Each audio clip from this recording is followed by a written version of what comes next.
Hello and welcome to my channel smart study plus.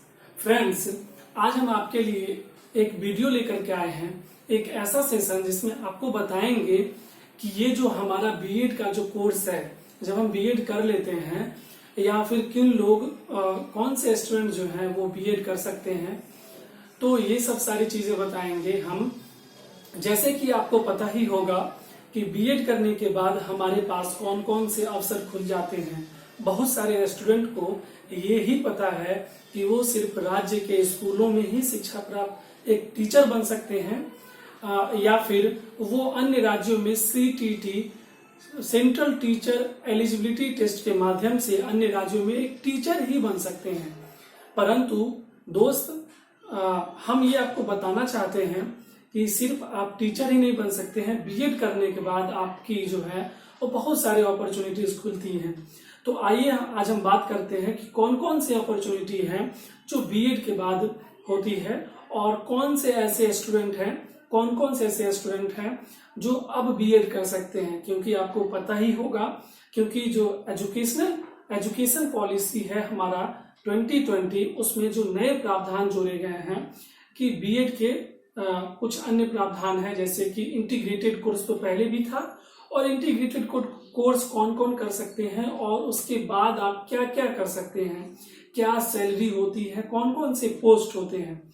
तो आइए आज हम बात करते हैं उन तमाम पोस्ट के बारे में जिससे हम बीएड करने के बाद हम उन पोस्ट पे जा सकते हैं और अपना जो है वो जीवन संवार सकते हैं। तो आइए दोस्त, आज हम बात करते हैं।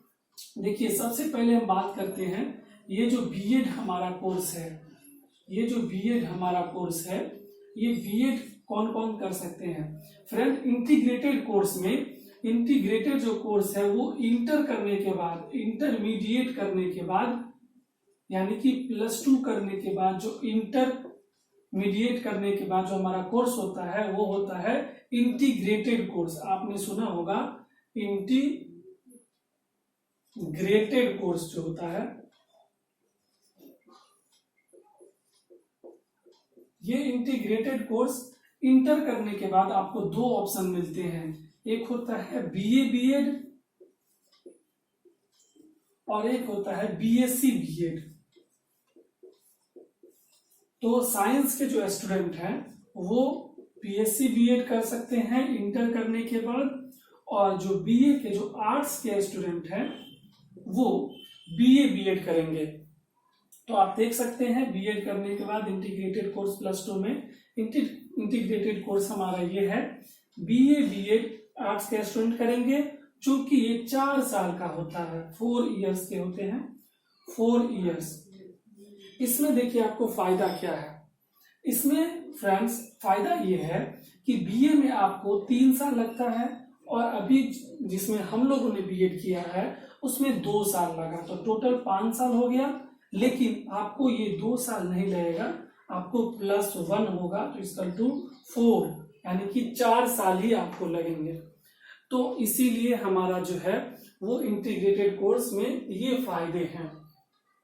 और बीएड करने के बाद हम क्या कर सकते हैं, टीचर बन सकते हैं। तो इंटीग्रेटेड कोर्स के बारे में मैंने बात कर लिया है। अब आइए जो मैंने कोर्स किया है उस कोर्स के बारे में जान लेते हैं।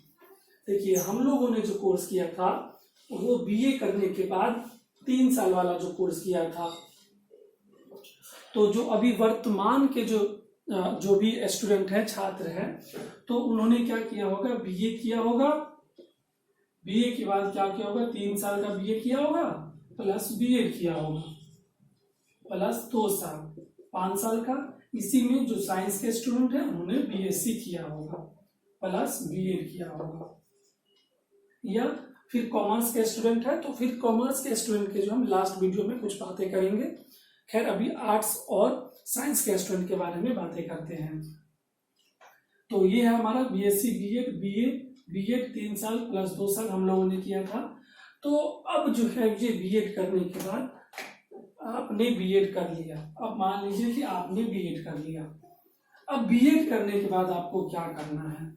बहुत सारे लोग क्या करते हैं, बीएड करने के बाद क्या करना है, तो सबसे पहला एक लोगों के दिमाग में होता है सीटीईटी, जो कि सेंट्रल टीचर एलिजिबिलिटी टेस्ट होता है, central teacher eligibility test. CTET करने के बाद हम क्या कर सकते हैं, इसमें जो है 1 to 5 और 6 to 8 का के लिए जो है वो टीचर के लिए एग्जाम होता है। तो अब सीईटी लेकर के आप 1 to 5 में जो है, अगर आपने बीए बीएड किया है तो 1 to 5 प्लस 6 to 8 दोनों भर सकते हैं। आपने डीलेड किया हुआ है इंटर करने के बाद, जो अभी वर्तमान स्थिति क्या थी कि वर्तमान स्थिति में डीलेड किए हुए विद्यार्थी हैं, क्योंकि इंटीग्रेटेड कोर्स तो बाद में आया है। तो ऐसे विद्यार्थी को क्या करेंगे कि वो डीलेट करने वाले क्या करेंगे, सिर्फ 1 to 5 ही भरेंगे। अगर डीलेट वाले वैसे विद्यार्थी जिन्होंने डीलेट प्लस बीए किया है, तो उन विद्यार्थियों को एक और फायदा है कि डीएड प्लस बीए, डीलेट plus BA plus CTET qualify किया है, सीटेट क्वालिफाई जो करेंगे तो उनको दोनों में फायदा मिलेगा। वो 1 to 5 के भी टीचर बन सकते हैं, प्राइमरी के भी, और 6 to 8 माध्यमिक के भी टीचर बन सकते हैं। फ्रेंड, गर्मी बहुत ज्यादा है फ्रेंड, तो आइए अब हम बात कर लेते हैं सीटीईटी के बारे में बात कर लिया मैंने। अब देखिए स्टेट लेवल पे जो क्या होता है, स्टेट लेवल पे हो जाता है आपको टीईटी हो जाता है, जैसे कि बिहार टीईटी हो गया, ठीक है, स्टेट लेवल पे टीईटी हो जाता है, जैसे कि एमपी टीईटी हो गया, आप लोगों ने सुना होगा। तो इसमें क्या है और इसमें क्या अंतर है, देखिए सीटेट में क्या अंतर है।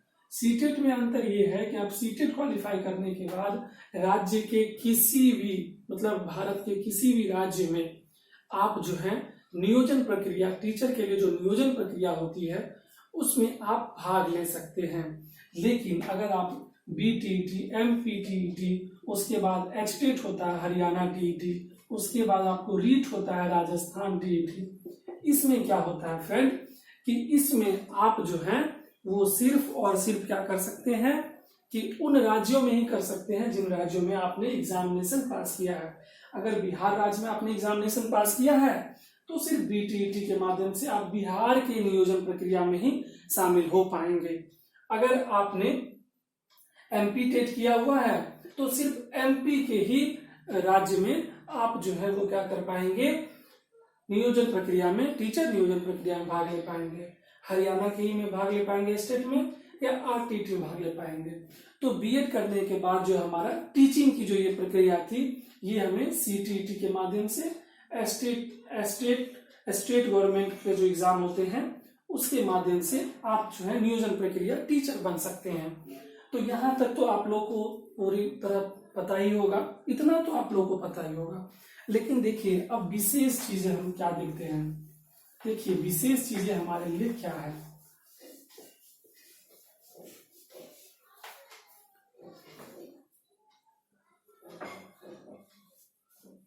विशेष चीजें हमारे लिए हैं कि सीटेट पास करने के बाद अगर हम क्वालिफाई हो जाते हैं, देखिए 1 to 5 और 6 to 8, सीटेट क्वालिफाई करने के लिए 90 मार्क्स चाहिए अगर आप जनरल कैटेगरी के हैं, और अगर आप एससी कैटेगरी के हैं या ओबीसी कैटेगरी के तो उसके लिए क्या चाहिए, 82 मार्क्स चाहिए। ठीक है, तो ये आपको बता दें कि 90 और 82 दोनों क्वालिफाइंग मार्क्स है सीटेट में, लेकिन आप स्टेट की जो नियोजन प्रक्रिया होती है वो 82 मार्क्स में आप जो है वो उसके लिए नियोजन प्रक्रिया में आप भाग नहीं ले पाएंगे, लेकिन 90 में आप भाग ले पाएंगे। अब देखिए 90 मार्क्स में अगर आपको आ गया तो सीटेट के बाद क्या होता है, सीटेट क्वालिफाई करने के बाद, देखिए सीटेट क्वालिफाई करने के बाद केवीएस, एनवीएस, डीएसएसबी, ये जो स्कूल है सेंट्रल गवर्नमेंट के, इसमें आप पार्टिसिपेट कर पाएंगे। जिन लोगों ने सीटेट क्वालिफाई किया है वही लोग इस केवीएस में, केंद्रीय विद्यालय संगठन में, उसका नवोदय विद्यालय स्कूल जो है, ये वो केंद्रीय विद्यालय स्कूल या संगठन जो बोलिए, या डीएसएसपी में जो ये स्कूल है, इसमें आप भाग ले पाएंगे इस प्रक्रिया में। केवीएस में क्या होता है, एनवीएस और डीएसएसपी में क्या होता है, सीटेट पास करने के बाद फिर से आपको एक एग्जाम क्वालिफाई करना होता है, एक एग्जाम क्वालिफाई करना होगा, प्लस उसके बाद इंटरव्यू की प्रक्रिया में आपको जाना होगा। तो ये हो गया, आप सेंट्रल लेवल के आप टीचर बन जाएंगे। केवीएस में भी, अब आइए केवीएस को मुख्य तौर पर जान लेते हैं। केवीएस को तब तक आप ये देख लीजिए, ये प्रक्रिया आप देख सकते हैं, और आइए हम केवीएस को मुख्य तौर पर जान लेते हैं।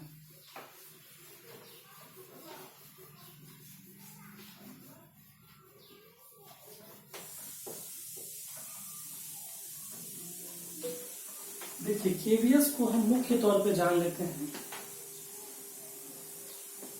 केवीएस, एनवीएस,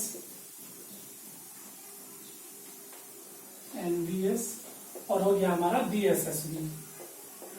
अब देखिए इसमें हमने क्या बताया था कि कौन से एग्जाम होते हैं, एक एग्जाम होंगे प्लस इंटरव्यू होगा। क्या करने के बाद, सीटेट करने के बाद फिर से आपको केवीएस के एग्जाम में बैठना होगा। उसके बाद एक इंटरव्यू करके आपको केवीएस, एनवीएस और डीएसएसबी में आप एक टीचर बन सकते हैं, योग्य टीचर।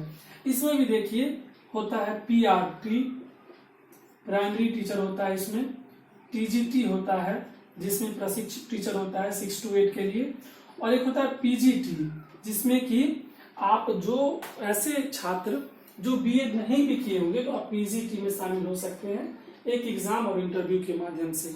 लेकिन आपको बता दें कि पीजीटी में वो लोग शामिल हो सकते हैं, ये पोस्ट ग्रेजुएट टीचर है, यानी कि जो लोग अपने विषय में वो मास्टर डिग्री लिए हुए हैं, पोस्ट ग्रेजुएशन किए हुए हैं, तो वही लोग भाग ले सकते हैं फ्रेंड। तो आपने समझ लिया कि पीआरटी क्या है, प्राइमरी टीचर होता है, और टीजीटी हो गया प्रशिक्षु टीचर, जो कि कितना होता है 6 to 8 जो हो गया, जैसे कि हमने देखा था। हाँ, टीजीटी में आपने 6 to 8 सीटेट पास किया है तभी आप जा सकते हैं, और पीआरटी में 1 to 5 टीचर वाला जो एग्जाम है आपने क्वालिफाई किया है तभी जा सकते हैं। और इसमें तो अगर आप एमए किए हुए हैं तो आप जा सकते हैं, बीएड की कोई आवश्यकता इसमें अभी तक नहीं है, हो सकता है आगे जाके प्रावधान इससे लग जाए। तो ये था हमारा बीएड से देखिए कि टीचिंग की जो प्रक्रिया है वो आगे आप कितना पा सकते हैं। और देखिए आपको सैलरी की बात करें, मैंने कहा था आपको शुरुआत में कि सैलरी जो है वो केंद्रीय विद्यालय के वो बहुत ज्यादा होते हैं, मतलब बहुत अच्छा होता है, बहुत ज्यादा नहीं कहेंगे, एक अच्छा पैकेज है आपको, आप अपने लाइफ को अच्छे से संवार सकते हैं, और अपने लाइफ को अच्छी तरह से आपका जो जीवन चर्या जो है और जो आपकी आवश्यकता है वो आसानी से पूरा हो जाएगा। तो इसमें लगभग आपको बता दें तो 35,000 प्लस होगा, इसमें आपको बता दें तो इसमें भी 38,000 प्लस होगा, और इसमें तो 34,000 प्लस होगा सैलरी की बात करें तो देखिए ये फायदा है हमारा केवीएस, एनवीएस और डीएसएसबी का एग्जाम निकालने के बाद। देखिए फ्रेंड, टीचर बनने में और टीचर बनने के बाद इतनी सारी अपॉर्चुनिटीज हैं हमारे पास, लेकिन हम क्या समझते हैं कि सिर्फ जो है वो एक स्टेट लेवल के टीचर है, नहीं। अब आइए बात कर लेते हैं और कौन सी अपॉर्चुनिटी है। एक टीचर तो हम बन गए, अब आइए कि कौन सी अपॉर्चुनिटी है। बीएड करने के बाद सबको पता है संभवतः कि टीचर बन गए, लेकिन और कौन सी अपॉर्चुनिटीज है। देखिए बीएड करने के बाद जो एक अपॉर्चुनिटी खुल जाती है वो होता है बीईओ, यानी कि ब्लॉक एजुकेशन ऑफिसर,